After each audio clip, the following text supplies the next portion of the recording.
그래서 자, 8시 5분이 돼서 오늘 2025년 7월 19일 하나님 나라 2PM 소요 줌 모임을 시작하겠습니다. 좀 형제분들이 아직 덜 들은 분들도 계시는데 그리고 시간이 됐으니까 오늘 제목은 아브라함의 후손인 예수에 대해서 세 번째 말씀입니다.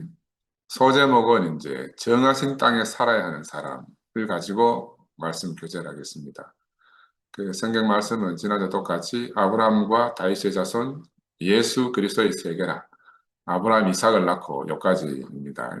그래서 형제 여러분들은 한 주 동안 잘 지내셨는지 모르겠습니다. 전국에 물난리가 나가지고 난리기도 하고 우리 개별적으로 우리들은 이제 여름 집회가 이제 코앞으로 다가왔습니다. 그렇죠? 2PM 생기고 나서 이제 세 번째 모임인데 순수하게 우리 2PM 자신만의 모임으로는 두 번째 집회입니다. 우리 모임 시작하기 전에도 이제 함께 서로 같이 만나서 집회는 같이 했으면 좋겠다 하는 이런 마음들이 사실은 멀리 있는 형제 자매들과 또 가까이 있는 형제 자매들을 얼굴과 얼굴로 우리가 보고 싶어 하는 마음 아니겠어요. 그죠? 그래서 저는 그런 하여튼 뭐 제 때문에 이런 일이 있다고 생각이 들어서 제가 너무너무 죄송하고 또 이제 어떤지 간에 우리 안에 있는 문제들이 어, 예수의 십자가 죽음 안에서 먼저 처리가 되고 이제 하나씩 둘씩 그 우리가 죽음 안에 있으면 아마 다 만나게 될 겁니다. 그래서 하여튼 기대를 가지고 또 집회를 기다리고 있고요. 제 개인적으로는 지난주 우리 아들 내외 이사했다는 말씀을 드렸지 않습니까? 그 우리 아들 보내고 나가지고 이제 뭐 빈집 우리 빈집 증후군 하는 게 있잖아요. 빈집을 보면서 우리 황봉수 자매는 힘들어하고 그 모습을 보면서 방금 우리 이제 함께 모임하자 하는 것과 똑같습니다. 아, 하나님 마음이 제가 깊이 만져지고 알아져요. 하나님이 몸이 없기 때문에 우리를 통해서 정말 간절히 자기 자신을 표현하시길 원하시는구나. 우리 사람 보면서 난 하나님 마음이 이렇게 보이는 거라. 그동안 제가 목회 모임도 이야기했지만 나는 우리 황목순 자매 대언자로 산 게 아니고 우리 며느리 대언자로 그래서 우리 봉순 자매를 더 힘들게 한 게 많습니다. 그래 우리 집사람 생각이 안 그렇겠어요. 우리 옛날 속담에 때리는 시어머니보다 말리는 신우가 더 밉다고 해요. 그 내가 더 미운 거야. 그래서 하나님을 위해서 내가 할 것이 전혀 없는 줄 내가 모르는 거예요.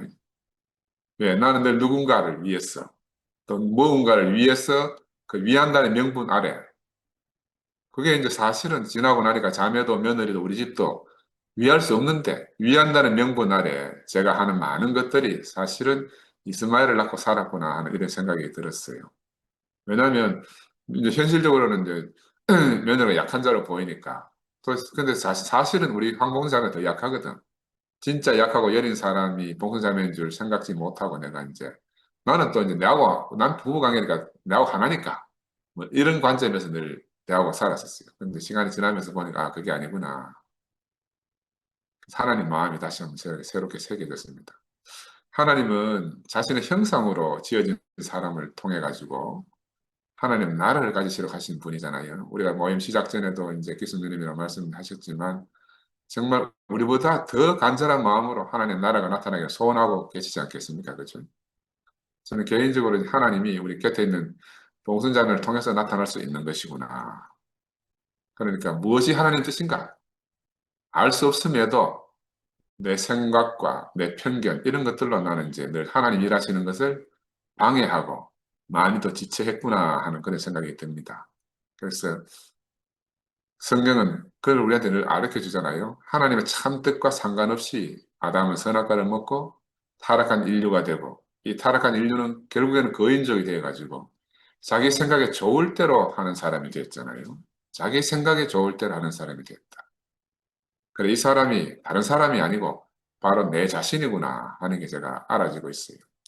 그래서 이 성경 말씀은 과거 언제 옛날 말씀이 아니고 늘 현재적으로 오늘 우리 안에서 살아나는 말씀입니다. 그래서 하나님 말씀이라고 하는 거예요. 이 거인족들은 시대의 조리에 떠내려가는 사람들의 예표라 이렇게 할 수가 있습니다. 그 시대에 항상 어떤 흐름이 있잖아, 그지? 보기에 좋은 것이 하나님 뜻인 줄 알지만 사실은 모두가 한 길로 하나님의 뜻과 목적에 상관없이 자기들의 길을 가는 겁니다. 이 시대의 조리에 따라서.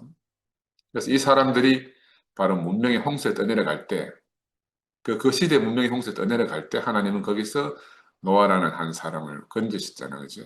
그런데 이렇게 하나님으로 말미암아 의인이라고 부름받고 건져진 노아도 포도주에 취해서 정신을 잃어버릴 이런 일도 있었습니다. 그런데 그 아들들은 그 아버지를 어떻게 생각했는가? 그 아버지를 너무 부끄러워했다는 거라. 우리 성경에서 다 읽어서 아시겠지만은 바로 아버지를 부끄러워하는 이 노아의 후예들은 후에 신할 평지에 모여서 큰 성을 쌓고 결국 어떤 사람들이 됐는가? 하나님을 대항하는 족속들이 됐다. 이게 그냥 함축적으로 너무너무 중요하게 여겨지더라고요. 우리가 노아는 포도주에 취했다. 하나님에 취했다. 이렇게만 알았잖아요. 근데 다른 말로 말하면 포도주에 취하면 사람이 정신을 잃게 되는 거라. 정신 잃은 아버지가 부끄러운 거라. 이 부끄러운 아들의 결국은 어떤 모습으로 성경은 나타났다고 하는고 하면은 바벨탑을 쌓는 이런 족속들로 드러났다는 겁니다. 아버지를 부끄러워하는 아들들의 결국은 자신들의 이름을 빛내는 자들로서 드러난 겁니다. 이 사람들이 바로 하나님같이 되려는 아담의 후손들이고 그들의 결국은 하나님과 대항하는 자라. 아버지를 부끄러워하는 자는 마지막에 가면 하나님을 대항하는 자로 드러나는 겁니다.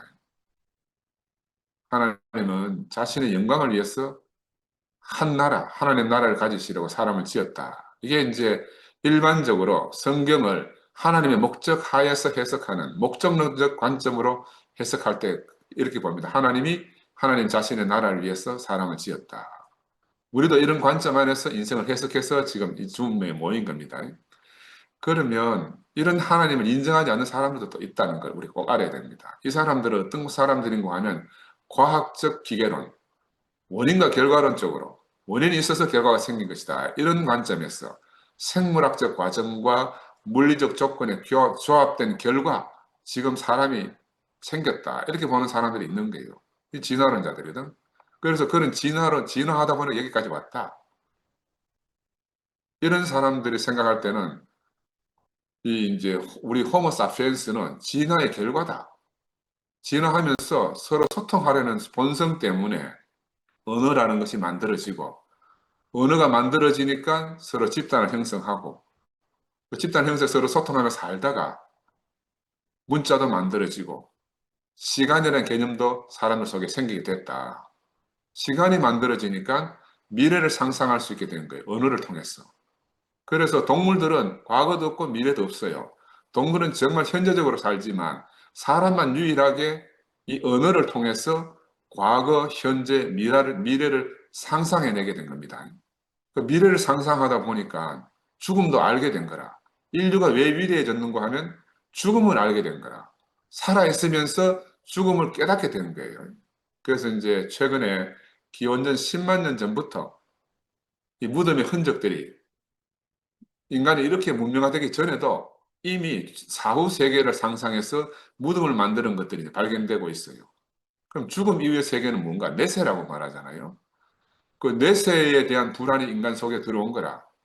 이 내세를 통해서 현세를 통제하는 이런 개념들이 결국 인간을 종교인으로 만들게 된 겁니다. 종교를 형성해 왔다. 이게 이제 기계론적 관점 하에서 사람을 보는 관점이에요.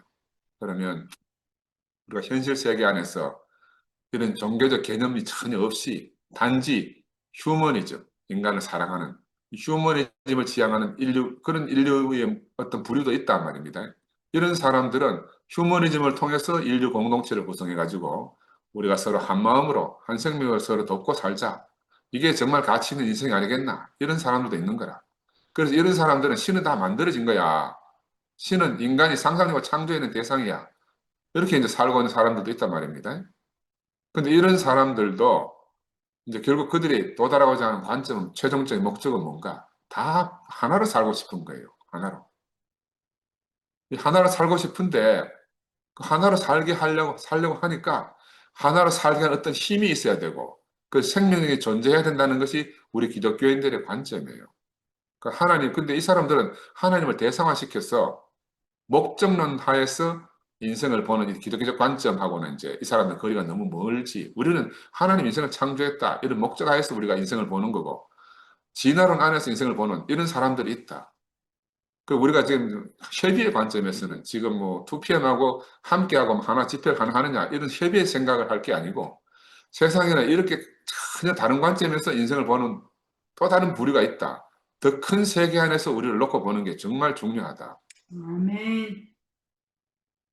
그래서 이런 관점들도 우리가 두루 수용해서 열린 문이 되려면 이 두 견해를 만나게 하려면 우리는 어떻게 해야 되는가?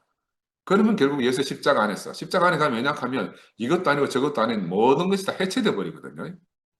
그 안에 가면 아무도 못 만난 사람이 없습니다. 왜 휴머니즘을 주장하는 이런 사람들이 실패를 하는가? 그 사람들도 내면을 깊이 들여다보면 결국 그들 자신의 영광을 위해서 하기 때문에 그래요. 성을 쌓고 나라를 건설하려 했기 때문에 마지막은 결국 흩어지고 멸망하게 된다. 이게 바로 바벨성이 우리에게 가르쳐 주는 겁니다. 바벨탑이. 그래서 이 종교인이 아니냐, 하나님 인생을 창조했는가, 지나는가 이런 관점 이전에 우리를 하나로 만나게 하는 유일한 길이 뭔가, 이제 이런 관점에서 보면 우리가 새로운 마음을 가지고 사람들을 볼 수 있겠다. 왜냐하면 바로 이런 바벨탑을 쌓는 그런 세계 속에서 하나님이 아브라함을 불러내셨습니다. 근데 우리가 아브라함 우상을 숭배하는 나라에서 아브라함 불러냈다 하니까 우상 숭배라 하면은 꼭 악마를 생각하는데 악마 아니에요. 우상을 숭배하는 사람들도 자신들대로 최선을 다해서 좋은 사회를 구성하고 살려고 노력하는 사람들이라. 우리가 기독교적 관점 안에서 보면은 이제 자꾸 그렇게 나쁘게만 생각하는데 이런 것들도 우리가 언어적 그 어떤 편견을 버려야 된다. 그렇게 함께 살려고 노력한단 말이야, 그 사람들도. 그런 세상에서 아브라함을 불러낸 이유가 있는 거라. 함께 안 살려고 하는 게 아니라 함께 살려고 노력하는 사람들 속에서 하나님이 아브라함을 불러냈다. 이 그 바벨탑이라는 것이 지난 시간에 제가 말씀을 드렸지만 층층이 계급으로 이루어진 성을 쌓는 그런 곳이죠. 층층이 계급사회라. 계급사회. 그래서 하나님의 성을 건축할 수 없는 그런 사회입니다. 하나님의 성은 그런 계급이 없잖아요. 바벨에서는 어느 누구도 행복할 수가 없어. 내 위에 누가 또 있고 그 위에 올라가면 또 누가 있고 층층이 이제 계급이 있으니까. 그래서 우리 대한민국 지금 자살 1위 국가라고 하잖아요. 왜 그런가? 이 계급의 사다리가 너무너무 높기 때문에. 옛날에는 밑에서 사다리를 타고 올라갈 수도 있지만 지금 사다리 자체가 없었다 그런 말이 있잖아요. 계급은 있는데 타고 넘어갈 사다리가 없어진 거라. 그래서 시작도 하기 전에 절망부터 하는 거죠. 그래서 이런 세계 안에서 하나님이 아브라함을 불러내셨다. 왜? 옛것은 다 폐해지고 심판받아야 되기 때문에. 하나님으로부터 다시 시작해야 되기 때문에 그러니까 하나님으로부터 시작하는 사람으로서의 첫사람 아브라함을 하나님 불러내신 겁니다. 그래서 모든 사람이 다 본토와 친척과 아비 집에서 잘 살고 있어요. 자기 나름대로. 그런데 하나님은 아브라함을 불러내신 겁니다. 그런데 하나님 부르는 그 길은 아직 전혀 모르는 길이에요. 하나님이 보여주시지 않기 때문에 그냥 가라 했기 때문에 갈 수밖에 없는데 아직 나타나지 않은 길을 가야 되는 거라. 바로 우리의 조상 아브라함이 그런 사람이라는 겁니다. 우리도 지금 우리 갈 길, 우리 앞에 어떤 길이 펼쳐져 있는지 우리가 모르고 가는 길이잖아요. 내일 우리가 어떤 일이 벌일지 모르고 지금 오늘 하루를 살고 있는 겁니다. 그래서 아브라함을 보면요. 사랑하는 아내를 루이라고 속이면서까지 애굽에 내려가서 식량을 구걸해야 했던 그런 사람이기도 해요. 한편으로 보면 얼마나 구차하고 민망합니까? 그죠? 아내를 루이라고 속이기까지 하면서 목숨을 부지하고 식량을 구걸해야 되니까. 그런데 그렇게 하면서도 고통을 당하면서까지도 은금과 재물을 많이 얻어가지고 마지막에 그 돌아오면서 큰 재산을 쌓았잖아요. 그런데 재산이 또 많아지다 보니까 조카 롯하고도 함께 살 수 없었어요. 양떼가 너무 많아졌어. 혈육이지만 가르지 않으면 안 될 그런 입장에 도달하게 된 거죠. 이게 그냥 있는 일이 아니고 우리들이 다 그런 입장에 있는 겁니다. 사람에게는 재물이 많아도 문제지만 재물이 없어도 문제예요. 재물도 적정한 정도의 재물이 있어야 된다. 아니면 이것들 인해서 분쟁이 생겨서 이런 롯과 아브라함처럼 서로 갈라서는 이런 일이 생긴다. 그래서 아브라함은 그때 좋은 땅을 롯에게 내어주고 하나님의 위로와 축복만을 바라보아야 하는 그런 사람으로서 우리가 또 많이 들어봤지 않습니까? 그죠? 그래, 척박한 가나안 산지가 자기의 기업이 된 사람이 아브라함이다. 풍요로운 땅은 롯에게 넘어갔습니다. 내가 그걸 보면서 우리 이제 아들 떠나간 저 빈집을 보면서 우리 부부도 아들 며느리 손자를 떠나보내고 그 빈집이 뭐고 아브라함이 가나안 산지를 척박한 가나안 산지를 보는 그런 느낌이라. 그래, 뭐만 남았는가? 하나님의 위로만 남았는가? 그래, 이런 일이 왜 있는가? 하나님의 위로를 얻기 위해서. 이렇게 아들, 며느리, 손자도 떠나보내야 되는구나.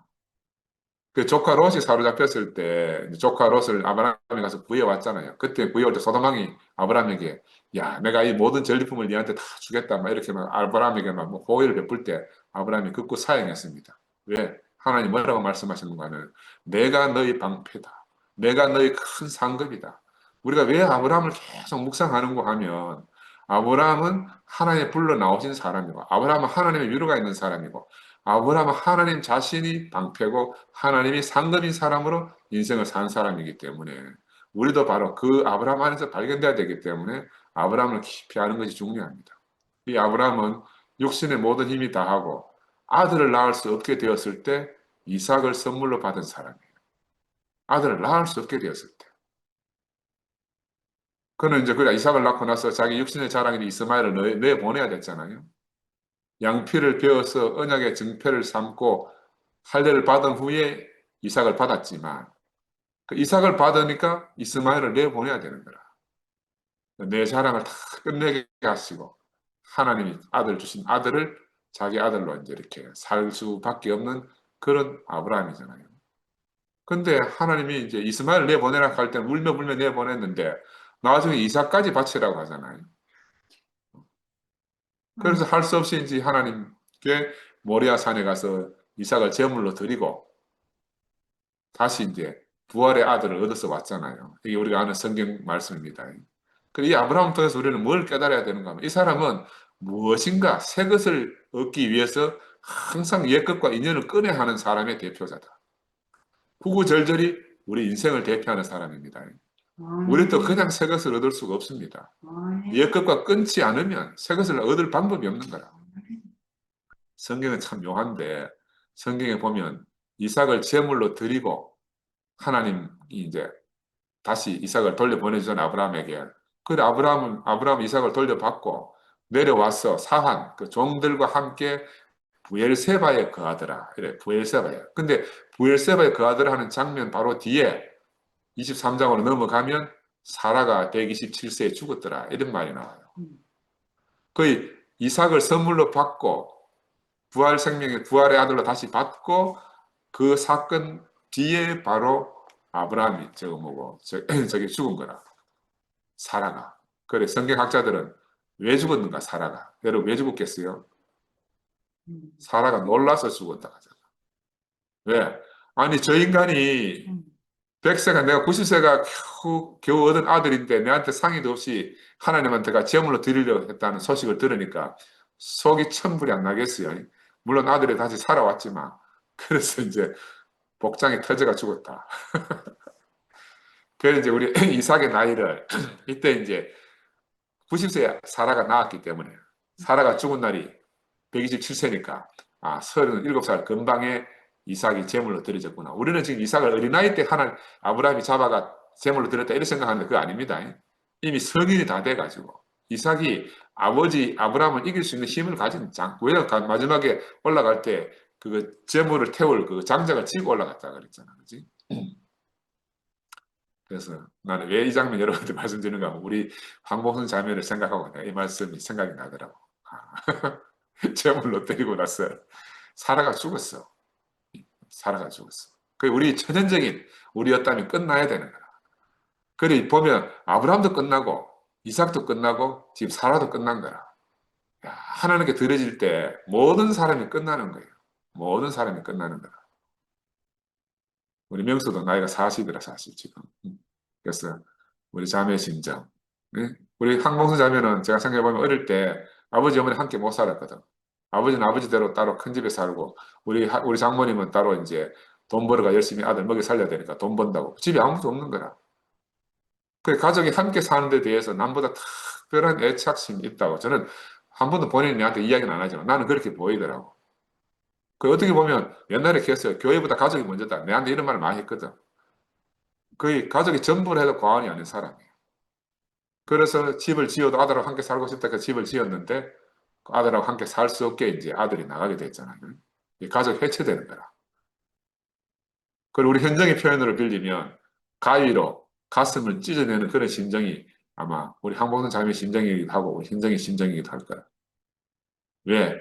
아들을 드린다는 것은 새로운 아들을 얻기 위함이다. 우리 그냥 공짜로 얻는 게 없습니다. 부활의 아들을 얻기 위한 과정이구나.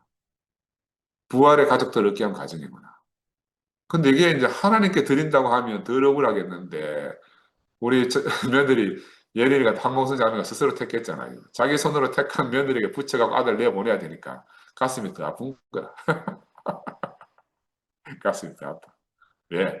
하나님은 내가 만든 것을 허무시고 하나님이 만드신 것, 하나님이 새 것을 주시려고 하기 때문에. 그럼 우리가 우리 앞에 이런 아브라함과 이런 사라가 없다면 어떻게 우리 인생이 해석이 되겠어요? 해석될 수가 없는 거야. 성경 말씀은 왜 우리 앞에 있는가? 골고루 인생을 해석해 주기 위해서 성경 말씀이 있는 거죠. 우리 지우도 일요일날 교회 토요일날 이제 금요일 이사 가고 토요일날 일요일 교회 왔잖아요. 그 집에 가서 자기가 자기 전에 자기 엄마한테 엄마 슬프다 했대요. 여러분 생각해봐요. 지금 만 4년 7개월 되는 놈이 슬프다는 걸 어떻게 알겠어? 집에 가 자기 전에 슬프대요. 왜? 할머니 할아버지 못 봐가지고. 응? 이게 참 신기하잖아요. 꼬맹이가 슬프다는 말을 하는 것이 신기하기도 하지만 나는 그 모습 안에서 하나님이 우리 지우를 다루고 계시는구나.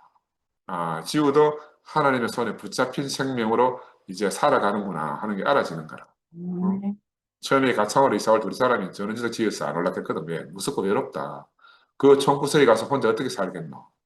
근데 그 두렵고 외로운 마음을 집을 지어가지고 우리 예린이가 결혼해서 7년 동안 함께 살아줬어요. 거꾸로 생각하면 해석을 다른 방향으로 생각하면 7년 동안 함께 살아준 것이 얼마나 감사하고 고마워요. 요즘 세상에 누가 시부모하고 같이 살라고 해요. 그죠? 근데 이제 한편으로는 함께 살면서 며느리도 그렇고 우리 이제 봉수자매도 많은 힘든 과정을 겪었어요. 이거는 누구 한 사람, 황봉자매가 어떻고 우리 며느리가 어떻고 이런 문제가 아닌 거라. 어떤 한 사람의 문제 이전에 하나님이 우리 인생을 통해서 하나님 아들을 얻기 위한 과정이라고 저는 그렇게 보여요. 우리 봉수자매는 봉수자매대로 다루고 우리 며느리는 며느리대로 다루고 명수는 명수대로 다루고 나는 또 내대로 다루는 거야. 그래서 우리가 어떤 것도 그리스도 안에서 해석할 수 있음이 얼마나 복되고 감사해요. 내 안에서 이유를 찾자 그러면요 다 원수돼. 내 안에서 이유를 찾으면요 인생이 너무너무 복잡해져. 너무너무 힘들어져요. 그런데 이 그리스도 예수 안에서 우리 인생을 해석하면 아브라함 안에서 이삭 안에서 사라 안에서 우리 인생을 해석하면 우리 인생은 너무너무 단순해집니다. 나는 그래서 특별히 우리 현정이 아들 진광이가 더 깊이 생각났어요. 현정이 그때 그렇게 이야기했잖아요. 자기가 가고 나면 슬퍼할 아버지 기범 형제에게 아빠는 아브라함을 보고 살아라. 나는 지금도 그 말하면 눈물이 나. 어떻게 아들이 아버지를 위로하는 이런 놀라운 세계가 있어요. 그리 어른의 아버지로 어린 진광이가 있는 거라. 하나님과 예수를 대신했어. 자신과 부모를 아브라함과 이삭 안에서 자기가 죽을 걸 알잖아요. 자신의 죽음을 놓고 담담히 해석하고 살아간 진광이라. 정말 우리 앞에서 참빛으로 우리 앞에 본으로 그 2000년 전에 누구를 할 것도 없어요. 지금 우리 앞에서 부활 생명을 밝게 살아간 사람이에요. 이 형제가 정말 나이는 어리지만 우리 앞에 정말 본인 거야. 그래서 이제 그런 말을 하는 그 아이의 심정이 어떻게 우리가 짐작을 다 하겠어요. 그죠? 또 그 말을 들어야 하는 우리 기범이하고 현정의 심정은 또 어떻겠습니까? 이것이 세상에 나가서 이 말을 한다고 세상 사람이 누가 알아듣겠어요. 근데 이들 한 가족이 교회 안에 살았어. 참 생명의 양식으로 우리 앞에 바로 진설병처럼 그 제사장들만 먹을 수 있는 진설병처럼 우리 앞에 전시되어져 있는 겁니다. 그래서 바로 이런 사람으로 우리 인생을 살게 하기 위해서 예수의 조상 아브라함은 그런 바벨의 시대에 각자 자기 성을 쌓는 그런 시대에 하나님으로 말미암아 부름받아 나온 사람이에요. 그래서 바벨에 속한 것은 어떤 것이라도 우리가 다 떠나와야 되는 거예요. 바벨은 하나님의 성이 될 수가 없단 말입니다. 노아는 네피림의 시대에서 자신의 의로운 행실 때문에 하나님으로부터 구원을 받았지만 그러나 하나님 그의 의만으로는 하나님 나라가 건축될 수 없다 하는 게 성경이 우리에게 말하고자 하는 겁니다. 하나님은 어느 시대에 어떤 의로운 사람도 악인과 함께 멸하시지는 않아요. 그러나 의로움만으로는 하나님 나라가 될 수가 없다. 그런데 하나님이 특별히 아브라함을 부를 때는 아브라함 어떤 조건이 하나도 없었어요. 단지 하나님은 그를 불러내신 거라. 그래서 불러내셔서 하신 일이 뭐냐 하면은 그의 옛것을 다 물어버렸습니다. 그리고 쇠터를 닦으셨어요. 이건 아브라함이 한 것이 아니고 하나님이 다 알아서 하신 거라. 부르신 자가 다 알아서 한다. 이걸 우리가 꼭 기억해야 됩니다. 내가 뭐 말을 덧대고 내가 뭐 행동 하나 덧붙이고 해서 하는 게 아니고 하나님이 다 알아서 하신다. 그래서 하나님은 아브라함을 떠나지 않으면 안 되게 하셨어요. 그리고 하나님을 믿지 않으면 안 되게 하셨어요. 또 버릴 것을 버리지 않으면 안 되게 하셨어요. 왜? 이것은 온전히 새 터를 닦기 위해서 그런 과정을 다 거치게 한 겁니다. 그래서 우리는 노아처럼 우리 어떠함으로 우리 자신 어떠함으로 구원은 받을 수가 있습니다. 그렇지만 우리 어떠함 가지고는 하나님 나라가 될 수가 없다. 그래서 하나님은 하나님 나라의 새로운 기초를 닦으셔야 했기 때문에 무엇이든지 우리의 타고난 모든 것은 바벨탑과 함께 심판을 하신다는 거죠. 타고난 것은 우리의 천연적인 것은 다 바벨로 갈 속성을 가지고 있다는 겁니다. 왜? 이 모든 것은 다 자기 자랑으로 끝나는 겁니다. 제가 시초에 말씀드렸지만 아버지를 부끄러워하는 노아의 아들들이 결국엔 바벨탑을 쌓는 그 거인족들이 되었잖아요. 그 바벨탑을 쌓는 사람들이 되었잖아요. 그 아버지를 부끄러워하는 자손. 이건 궁극적으로 더 진행되면 하나님을 부끄러워하는 사람이라는 거죠. 그래서 그리스도라 칭하는 예수는 그런 사람들 속에서 부름받았어. 이제 예수의 조상이 되었습니다. 예수의 조상. 그래서 아브라함으로부터는 하나님이 천국의 기초를 닦게 하셨고 다윗은 직접 그 나라를 확립하게 하신 예표잖아요. 근데 바로 이 예수는 이 아브라함과 다윗의 후손으로서 그 하나님 나라의 왕으로 우리의 주로 오신 겁니다. 그래서 하나님 나라 예수의 세계는 바로 이런 생명들로 공급을 받습니다. 그래서 이런 생명들이 공급되어지면 우리의 옛 터가 다 무너지고 새로운 터가 다 끼어지는 겁니다. 그리고 우리 인생 자체가 이 그리스도의 생명으로 말미암아 다 쓰러지는 사람들이 된다. 그래서 아브라함이 부름받았다 하는 것은 기초를 닦는 과정이다. 우리도 다 부름받아 지금 나왔습니다. 기름 부음을 받기 위해서 우리가 긴 여정을 지금 함께 하고 있습니다. 우리가 살던 세계는 바벨의 세계예요. 그런데 우리에게 무엇이 왔습니까? 부르심이 왔다는 거예요. 그 부르심 자체가 새 것입니다. 세상에 어디도 우리를 불러내실 새 것이 없어요. 근데 새 것이 우리를 불러냈습니다. 우리는 바로 이 예터가 세터로 뒤집어진 거예요. 뒤엎어진 거죠. 그리스도는 바로 이 예터가 뒤집어진 바로 이런 아브라함의 후손으로서 우리의 주로 오신 거죠. 그래서 우리가 아브라함 안에 있는 사람은 복됩니다. 왜? 아브라함 안에 있는 사람은 아브라함이 아들을 이삭을 낳은 것처럼 우리를 통해서 이삭을 낳을 것이기 때문에. 그래서 우리 집도 지금 하나님 주실 아들을 낳기 위해서 새로운 터가 딱 깨지고 있다. 제가 앞에 서두에 길게 우리 집안을 이야기한 것은 우리도 이렇게 새로운 터가 딱 깨지고 있는 과정이다. 어린 지우부터 시작해서 우리 지우 할머니, 봉순 자매까지 모두가 새 터가 되기 위해서 우리가 지금 다 알지 못해요. 지금 힘들고 아프고 뭐 이럴 수 있지만 하나님이 우리 일생을 통해서 열일을 하나님 하고 계신 거야. 나는 다 몰라요. 근데 하나님이 지금 밤잠을 주무시지 않고 열일을 하고 계신다. 그건 알 수가 있어. 바로 그런 목적 하에 하나님이 아브라함을 하란에서 불러내셨습니다. 그리고 이제 약속의 아들을 선물로 받았어요. 본토 아비 집을 떠났으니까 하나님이 지시할 곳으로 갈 그 길만 남아 있습니다. 우리는 매일 주님이 지시할 곳으로 가야 할 사람이에요. 우리는 타고난 곳에서 더 이상 살 수가 없어요. 하나님이 지시한 곳에서 살아야 됩니다. 이것이 바로 그리스도 생명으로 사는 사람들이 그리스도의 길을 떠나는 여정이라 할 수가 있어요. 근데 어제 떠나왔지만 오늘 정착할 수 있는 게 아니라 매일마다 새로운 지시할 곳으로 우리가 가야 될 사람입니다. 우르에서 하란으로, 하란에서 하나님이 다시 지시할 땅 가나안으로 바로 새로운 걸음을 옮겨야 하는 바로 그리스도의 예표로서의 아브라함이다. 이 그리스도는 그러니까 타고난 땅에서는 나올 수가 없습니다. 천연적인 아담 안에서는 나올 수가 없는 사람입니다. 하나님이 지시한 땅에서 사는 곳에서 나온 사람이죠.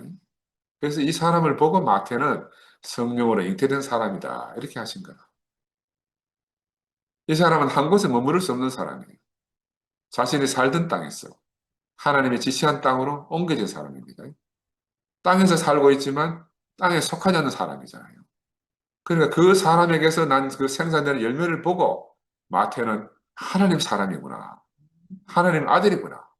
이렇게 예수 그리스도를 만났어요. 그 땅에서 난 나는 부모의 혈육을 통해서 났지만 땅에서 나지 않는 이 사람, 하나님 사람은 어디서 나왔다 해야 되겠어요? 성령으로 나왔다. 이렇게 말할 수밖에 없는 게 나는 마태의 심정이라 생각이 듭니다. 그래서 마태가 예수를 만난 사건은 천지가 개벽하는 사건이에요. 이 예수를 만나서 그동안 자기가 알고 있던 모든 개념들이 다 무너지는 것을 경험했습니다. 마태는. 여러분, 부름받았다 하는 말 어떤 말이고 하면요. 제가 한 가지 오늘 말씀을 드리면 영어에 출구, 이거짓 하는 말 있잖아요. 출구. 어디 비싼 거 써놓으면 영어로 exit 적어놨잖아요. 근데 이게 출구라는 겁니다. 근데 우리 존재를 말할 때 existence. 출구가 명사화되면 존재라. 이게 참 재미가 있어요. 둘 다 라틴어 의원을 공유하고 있다 그래요. 출구하고 존재하고. exit와 existence. 이거는 밖에 서 있다 하는 말이에요. 그러니까 존재로, 우리가 참 존재로 드러나려고 하면 지금 있는 곳에서 나와야 되는 거야. 기독교하고 상관없는 언어의 발달상에서도 보면은 사람이 자기 참 존재를 찾으려고 하면 지금 있는 자리에서 떠나와야 돼. 나가야 되는 거야. 그리고 이게 언어를 공부해봐도 참 재미가 있는 게 하나님을 부르심을 입고 나온 사람. 그 사람만이 하나님 앞에 참 사람, 참 존재로 서 있다. 이렇게 볼 수가 있죠. 그래서 아담은 본토와 친척과 아비 집으로 표현된 타고난 땅에 밖에서 사는 사람이 아담이에요, 아담. 왜 그 타고난 땅에 사는가 하면 그 땅 위에 있으면 모든 것이 익숙하거든요. 안락하거든. 그러나 이런 땅 위에서는 그리스도가 나올 수가 없는 거야. 사람들은 이상하게 늘 익숙한 곳으로 돌아가고 싶어요. 본성적으로 돌아가고 싶어 합니다. 그런데 변화가 없으면 다 죽은 것입니다. 불안한 게 나쁜 게 아니에요. 변화는 늘 우리를 불안케 하잖아요. 그러나 변화만이 우리가 살 길이라. 그리스도는 바로 하나님이 지시한 곳으로 늘 떠나 사는 사람이다. 이렇게 다른 말로 정의할 수가 있습니다. 그곳이 어디든지 지시한 거기서 사는 사람이라. 그는 오늘까지 살았더라도 내일 보따리를 싸들고 가야 될 사람이라. 그는 표면적인 장소가 가나안이 아니다. 하나님이 아브라함에게 지시한 곳이 가나안이. 그럼 이 이면적인 가나안이다. 가나안 땅이 아니고 이면적인 땅 가나안입니다. 그래서 하나님이 지시한 곳에서 우리는 살아야 된다. 그것이 바로 그리스도 안에서 살아야 되는데 이 그리스도도 우리가 이렇다 저렇다 정의할 수 없는 겁니다. 우리 입장에서 보면 지금의 표면적인 교회도 아니에요. 2PM도 아니고 함께도 아니고 뭐 11시도 아니고 이 표면적인 교회를 말하는 게 아니라 이면적인 교회. 하나님이 지시한 의미로서의 몸된 교회라. 본토와 친척과 아비 집이 아닌 전적으로 하나님이 지시한 곳으로서의 교회다. 그럼 여기는 단지 평안과 안식만 상징하는 그런 곳이 아니에요. 우리가 이런 것을 꼭 기억해야 됩니다. 그래서 하나님 지시한 이 땅의 의미를 풀어서 이제 성경에 보면 세겜과 베델과 헤브론을 이렇게 묘사하고 있어요. 세겜은 우리가 잘 알다시피 힘을 상징하잖아요. 어깨. 그죠? 이 땅은 어떤 땅인가 하면 처음에 아브라함이 가나안 땅에 들어와서 하나님께 단을 쌓은 곳이 바로 세겜 땅입니다. 이스라엘 백성이 하나님과 언약을 새롭게 다짐한 도시도 바로 세겜이에요. 이 세겜의 지리적 위치는 에발산과 그리심산 사이 계곡에 있대요. 그런데 성경에서 언약의 축복과 저주가 함께 선포된 장소가 바로 세겜이라. 그리심산은 축복을 예표하고 에발산은 저주를 예표해요. 그 사이가 세겜이라 세겜. 그 야곱이 바단 아람에서 돌아와서 단을 쌓은 것도 세겜이라. 또 이 세겜은 야곱의 유언대로 요셉의 뼈가 묻힌 곳도 세겜이에요. 세겜은 정말 중요한 땅입니다. 왜냐하면 어깨는 힘을 상징하고 권세를 상징하잖아요. 우리가 건달들 보고 뭐라 합니까? 어깨라 하죠. 어깨. 왜? 그 힘을 상징하기 때문에. 하나님이 있는 곳은 하나님의 힘이 있고 권세가 있는 곳입니다. 그래서 예수 그리스도는 아브라함의 후손으로 하나님의 통치의 권위 아래 있는, 세겜 땅에 거한다 하는 것은 하나님의 통치의 권위 안에 있는 사람이다. 이런 말이죠. 근데 아담은 어떤 사람이냐, 상대적으로? 아담은 권위를 벗어난 사람이다. 세겜이 없는 곳, 세겜이 아닌 곳에 사는 사람이다. 하나님의 권위에서 벗어나 살고, 권위가 없는 것을 고향으로 알고 사는 거라. 그 타락한 인간 아담의 소원은 어떤 값을 치르더라도 권위에서 벗어나고 싶어 하는 거죠. 우리도 다 전에 그런 사람이었습니다. 내가 몇 번 말씀드렸는데 아이들이 부모를 떠나 서울로 가는 이유가 뭡니까? 더 좋은 학교, 직장 구하러 가는 것도 이건 평면적인 이유라. 더 큰 의미는 내 마음대로 살고 싶어서 그래. 부모의 권위에서 벗어나 살고 싶은 거죠. 근데 이들이 결국에는 살면서 더 큰 권위를 만납니다. 결국엔 그 권위에 부딪히게 되는 거라. 권위에 딱 부딪혔을 때 하나님 있는 사람과 하나님 없는 사람이 쫙 갈라지는 겁니다. 이게 바로 인생이에요. 저도 어릴 때 아버지 권위와 무서움이 싫어가지고 아버지 빨리 돌아갔으면 좋겠다는 생각을 한 적이 있어요. 근데 아버지가 돌아가시면서 난 누가 뭐가 됐나? 고아가 된 거라. 나는 아버지가 어떤 상태인지, 아버지가 없는 것이 어떤 상태인지 전혀 몰랐어요. 단지 아버지 권위가 무섭고 싫어서 아버지가 죽었으면 좋겠다고 생각했던 사람이라. 하나님을 떠난 아담은, 권위를 떠난 아담은 세상 권세에 사로잡혀서 평생을 개고생을 하고 사는 거죠. 그죠?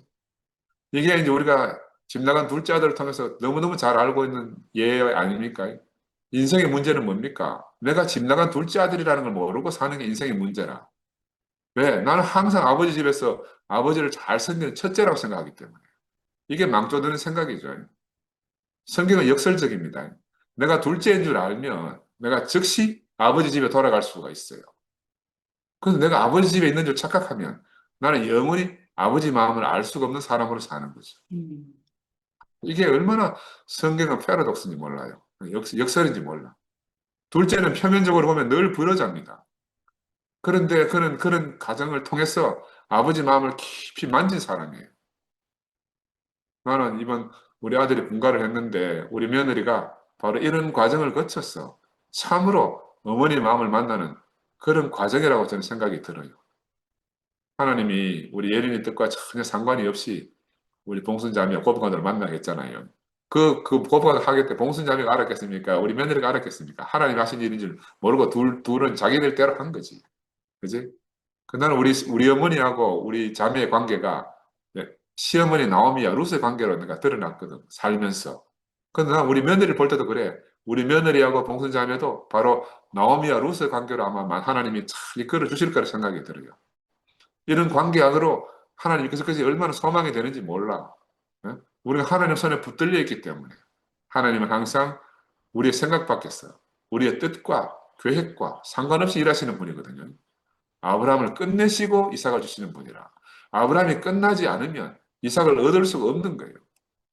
그래서 우리는 그냥 아들을 얻을 수가 없습니다. 우리의 천연적인 아들을 내놓고 하나님이 주신 아들을 새롭게 얻어야 된다. 누가 일부러 집을 떠날 사람이 있겠습니까?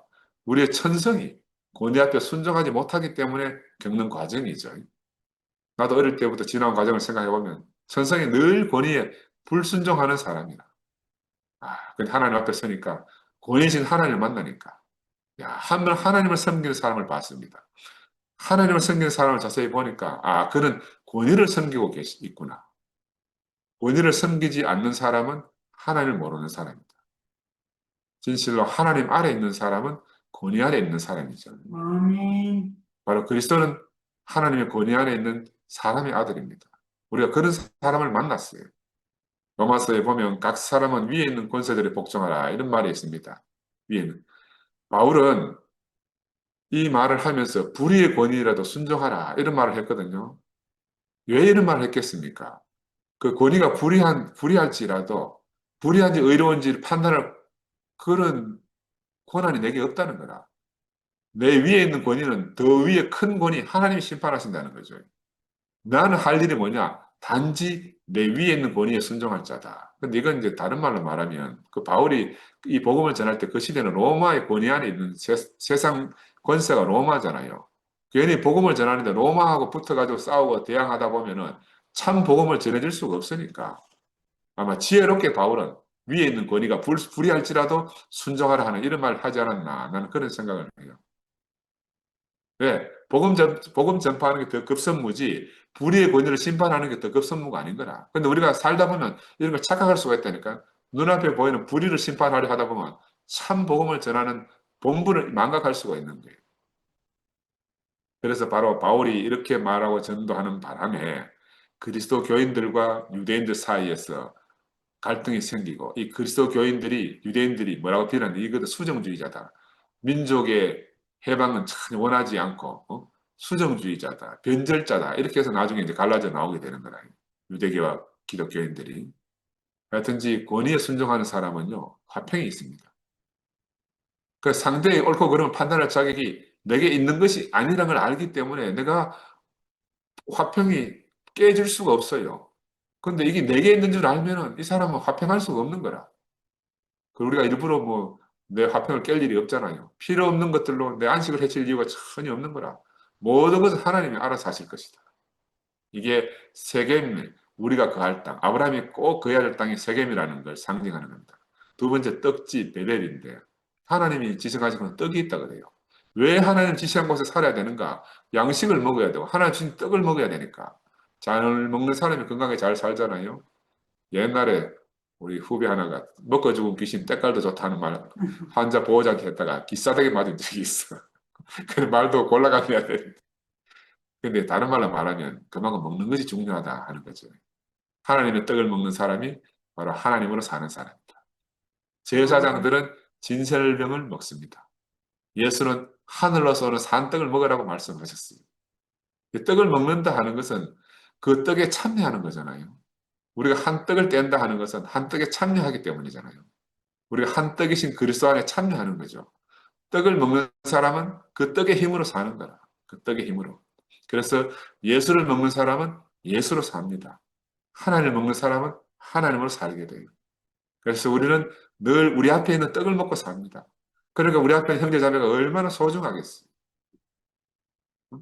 내가 예수 앞에, 하나님 앞에, 형제 자매들 앞에 있는 것이 얼마나 중요합니까? 그래서 나보다 더 가난한 이 형제 자매들 앞에 내가 있다는 사실이 나는 너무너무 감사해요. 그래서 그들이 각자 내 대신해서 겪고 있는 수많은 과정들이 바로 내게 양식이고 내 떡이 되기 때문입니다. 나는 공짜로 그 떡을 먹는 거잖아요. 공짜로 그 떡을 얻는 거잖아요. 하나님이 아브라함이 지시한 것. 그 정하여진 곳에는, 하나님이 정해주신 곳에는 하나님의 백성이 있고 하나님의 백성이 있는 곳엔 하나님이 준비한 떡이 있다. 이게 바로 우리 조상들이 영원히 살아야 될 베델이었고 오늘 우리가 살아야 할 곳이잖아요. 하나님이 바로 아브라함을 이런 베델로 인도하셨습니다. 하나님은 우리의 베델이에요. 하나님 우리를 하나님 자신 안으로 부르셨잖아요. 예수를 통해서 부르고 오늘은 형제 자매들을 통해서 지금 우리를 부르고 계신 겁니다. 우리가 먹을 수 있는 하나님, 우리의 베델이신 하나님, 먹을 수 있는 예수는 사람으로 왔기 때문에 우리가 먹을 수가 있는 거죠. 하나님을 먹은 사람이 그리스도를 낳습니다. 하나님 사람, 예수를 먹는 사람이 오늘 똑같이 그리스도를 생산하는 겁니다. 그래서 형과 아버지를 속이고 죽을 죄를 짓고 도망치는 야곱이 결국 어디서 하나님을 다시 만났습니까? 떡집 베델에서 하나님을 다시 만난 겁니다. 야곱은 그 바단 나라의 공고한 삶에서 자기가 찾아가야 할 곳이 어딘가를 깨달았잖아요. 하나님을 만나야 할 곳은 베델이구나. 월백의 배고장. 베델은 먹을 수 있는 하나님이고 바로 이 그리스도를 상징한다. 집 하나님인 베델.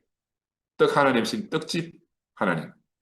우리 자매가 제가 레전트하고 어렵게 살 때 그때 처음 베델 피아노라는 교실 이름을 지었어요. 나는 이름 좋다 했지만 나 이 베델이 뭔지 전혀 몰랐어 그때는. 떡집인지도 모르고 그냥 이름 좋다만 알았어. 근데 지금 교회 와서 오래 살면서 야 베델이 참 우리가 영원히 거해야 할 장소구나. 이 베델의 떡을 떼고 나서 나면 우리가 어떤 사람이 되는가? 그 다음에 하나님이 우리를 보고 거하라는 땅이 헤브론이다. 헤브론. 한 떡을 떼야만 우리가 한 떡을 가지고 한 생명으로 서로 교통할 수가 있습니다. 헤브론은 교통하는 곳이죠. 하나님은 하나님의 권위에 순종하는 사람을 하나님의 밥상이 하나님의 떡집인 베델로 인도하셨고 이제 자신의 생명을 우리에게 나눠주셨기 때문에 우리는 이 생명을 먹고 한 떡을 가지고 한 생명으로 서로 교통을 하게 되는 겁니다. 하나님 생명으로 우리가 서로 교통하잖아요. 아멘. 그러니까 순종이 없으면 베들로 갈 수가 없어요. 인도될 수가 없는 거라. 베들로 인도되지 않으면 우리가 생명의 떡을 나누어 먹을 수가 없기 때문에 생명의 떡을 함께 나누지 못하면 우리가 소통할 수가 없어. 말은 한국말을 하고요. 말은 성경을 말하는데 소통이 안 돼. 예? 성경을 말한다고 소통이 되는 게 아니에요. 성경을 줄줄 외운다고 소통이 되는 게 아니라 하나님이 주신 떡, 이 떡을 먹지 않으면 전혀 동문서답하는 거라. 동문서답. 하나님이 왜 이 생명을 우리에게 나누어 주셨습니까? 당신과 하나 되기 위해서다. 우리가 하나를 어떻게 알겠어요? 아멘. 마음과 마음으로 소통이 안 되면 하나를 만나는, 하나 된다는 건 불가능한 거다. 음. 하나님의 목표는 임마누엘입니다. 임마누엘은 영원한 교통을 위해서다. 하나님과 임마누엘, 하나님의 교통은 하나님 주신 생명으로만 가능한 거죠. 형제자매들의 교통은 생명으로만 가능하다. 아멘. 생명으로만 가능하다. 생명 없는 교통의 무상함은요, 우리가 얼마나 많이 경험했습니까? 생명 없는 교통. 이게 얼마나 무상한지 음. 우리가 지긋지긋하게 경험했어요. 그래서 개는 개끼리 교통이 잘 돼요. 소는 소끼리 교통이 잘 됩니다. 이거는 너무 당연한 말 같잖아요. 너무 당연한 말이기 때문에 우리가 이 말의 진정한 의미를 깨닫지 못하고 살아요. 너무 당연한 말이지만 그 말의 진정한 의미가 무엇인지를 깊이 생각해야 되는 거라. 그래서 우리 깊은 심중의 말로 교통하지 못하고 표면에 드러난 것만으로 소통하는데 너무너무 익숙해져 있는 거라. 표면적인 말로 너무 말에 너무 익숙해져 있다고. 그래서 우리가 익숙한 것으로부터 떠나야 됩니다. 그래서 익숙하지 않은 곳으로 가야 되는 거라. 불안할지라도 익숙하지 않은 곳으로 한 발 한 발 옮겨야 됩니다. 불순종의 세계에서 순종이 일상이 되는 세계로 옮겨야 됩니다. 늘 굶주리던 곳에서 생명수 양식이 넘쳐나는 곳으로 옮겨야 됩니다. 개는 개와 소는 소와 교통이 잘 되듯이 우리의 사귐도 하나님 주신 생명으로 하나님 준비한 떡으로 그것으로 교통이 돼야 돼요. 한 생명이어야 한 교통이 일어나는 겁니다. 그래서 한 떡은 바로 한 생명이라 이렇게 말씀드릴 수가 있습니다. 이 떡을 왜 주시는가? 우리의 사귐을 위해서, 우리의 교통을 위해서 하나님이 베델 떡집을 준비하신 거죠. 그래서 이 떡집 베델은 교통인 헤브론을 향하여 있는 거다. 그래서 교통의 전부입니다. 주님 우리를 영원한 헤브론으로, 영원한 교통이 있는 곳, 우리가 얼마나 소망했습니까? 부모 자식 간의 소통이 안 되죠. 고부 간의 소통이 안 되죠. 사제지 간의 소통이 안 되죠. 음. 얼마나 우리가 답답했습니까? 그리고 우리가 교통을 얼마나 소망합니까? 소망하지만 우리는 늘 남의 다리 긁었잖아요. 남의 다리 긁으면서 와 이리 시원하지 않노? 와 이리 시원하지 않노? 피가 나들 빡빡 긁어도 내 다리가 시원하지 않는 거라. 그러니 우리 현정이가 그러잖아요. 가위로 치마를 자르고 이불 호청을 자르고 답답한 자기 속을 잘라서 열어보이고 싶다. 얼마나 답답하면 그렇게 표현하겠어요.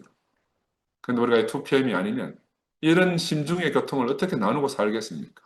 우리가 아. 그 가난한 마음을 어떻게 공감할 수가 있겠어요? 그죠?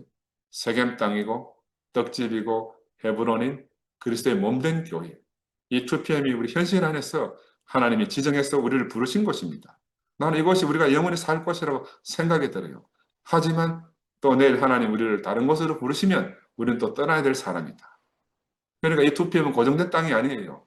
이것은 날마다 움직이는 땅이라 하루도 같은 곳에 머물지 않는다. 3년 전에 2PM을 지금 2PM을 아는 사람은 다 헛것을 아는 거라. 아멘. 하나님의 목적은 그의 사랑 안에서 우리와 사귐이 되시기를 원하십니다. 그래서 하나님은 우리 안에서 사시기를 간절히 원하고 계시잖아요.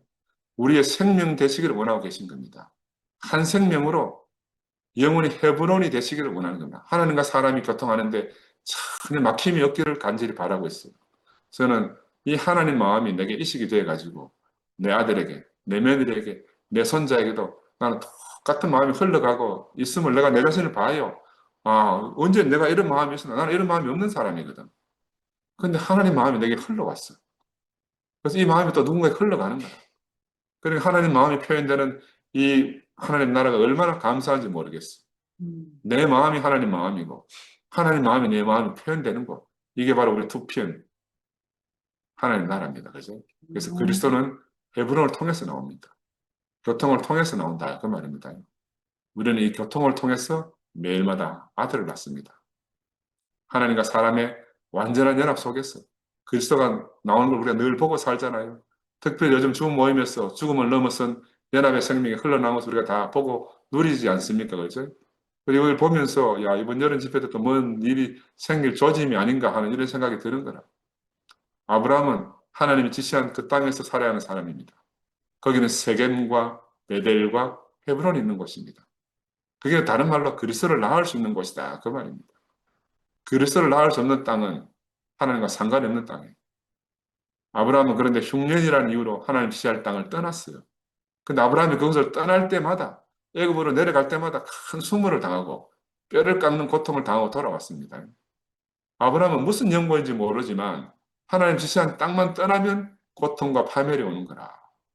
그리스도를 낳을 수 없는 곳에서 사는 인생은 인생 자체가 고통과 파멸입니다. 그래서 세상은 그것을 고해라 그렇게 말하잖아요. 그러니 아브라함은 어디에 있어야 됩니까? 그리스도를 낳을 수 있는 땅에 있어야 됩니다. 그리스도는 어디서 나옵니까? 하나님의 부르심 안에서 하나님 약속을 받고 약속하신 그 땅에서 사는 사람에게서 나온다. 이 사람이 누굽니까? 바로 예수 그리스도다. 예수 그리스도는 바로 이 사람 아브라함의 자손입니다. 그래서 이 그리스도 안에 세겜과 베델과 헤브론의 속성이 다 있습니다. 그리고 우리는 이제 구약의 세계가 아닌 신약 속의 우리가 됐습니다. 우리는 따로 세겜과 베델과 헤브론을 찾지 않아도 됐어요. 예수 자신이 바로 세겜이요. 예수 자신이 베델이요. 예수 자신이 헤브론입니다. 지금은 바로 우리 형제 자매들이 있는 곳. 이곳이 바로 세겜이고 베델이고 헤브론입니다. 야, 그러니까 이들 형제 자매들이 있는 우리의 모든 것이 된 하나님 나라. 얼마나 감사합니까? 이 그리스도의 몸된 교회, 우리 2PM 교회를 찬양합니다. 감사합니다.